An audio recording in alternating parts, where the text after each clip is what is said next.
Hello everyone. So in this video, we will be talking about ERCP, which refers to Endoscopic Retrograde Cholangiopancreatography. So let's start with this radiographic image. So this is a radiographic image of ERCP and this is the side viewing endoscope. So this is a picture of a lady who presented with right upper quadrant pain and jaundice. First, let's understand the anatomy better. So this is the right hepatic duct, this is the left hepatic duct. They join to form common hepatic duct. Cystic duct comes from here. So this is the gallbladder and this is the cystic duct. It is not visible in this radiograph. So the cystic duct and the common hepatic duct, they join to form common bile duct. So in this common bile duct, throughout its course, we can see multiple filling defects. So this multiple filling defects is due to stones.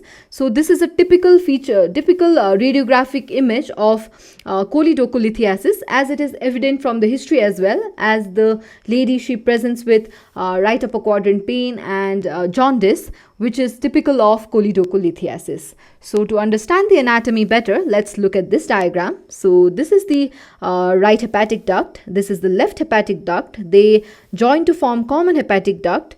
And this is the gallbladder and cystic duct. It joins with this common hepatic duct to form common bile duct. So yes, this is about these diagrams. So ERCP is basically an endoscopic procedure to look at the biliary tree and the pancreatic duct and also to perform certain therapeutic interventions. In ERCP, the patient is placed in left lateral position at the beginning and then prone position when the endoscope reaches the second part of the duodenum. The side viewing endoscope is passed till the opening of the common bile duct and pancreatic duct, and the sphincter of Oddi is cannulated. Then the contrast agent is injected through the ducts to delineate the anatomy and any pathology of the biliary tree and the pancreatic duct. So it usually takes about 30 minutes to 1 hour. Now let's talk about the indications of ERCP. So there are diagnostic as well as therapeutic indications. First, let's start with diagnostic. It is used to diagnose stone in the biliary tree which presents with filling defect, regular filling defect, as we already saw in this radiographic image. We can diagnose any malignancy which presents with irregular filling defect. We can visualize any congenital anomaly of the biliary tree, any stricture of the biliary tree, choledochal cyst. We can even take sample of the biliary and pancreatic juice for analysis and cytology. We can take biopsy of the suspected tumor of that region. And in therapeutic, it includes extraction of the stone from the biliary tree, especially from the distal part of the common bile duct. We can even use it for dilatation and stenting of the benign or malignant stricture.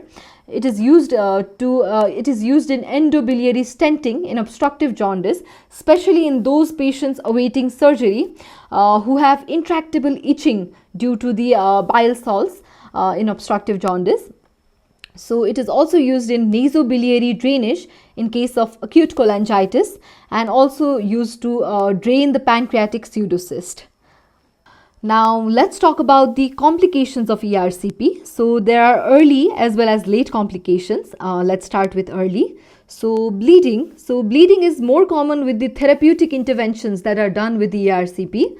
Another one is perforation. So perforation may be retroduodenal perforation, or perforation may occur anywhere in the upper GI tract, or it may also occur due to the migrated stent. The most common complication, early complication, is pancreatitis. Another complication is infection, cholangitis, and there may also be anesthesia and contrast related side effects. Now talking about the late complication may either be stent related or sphincterotomy related. So sphincterotomy is one of the procedure that can be done using ERCP.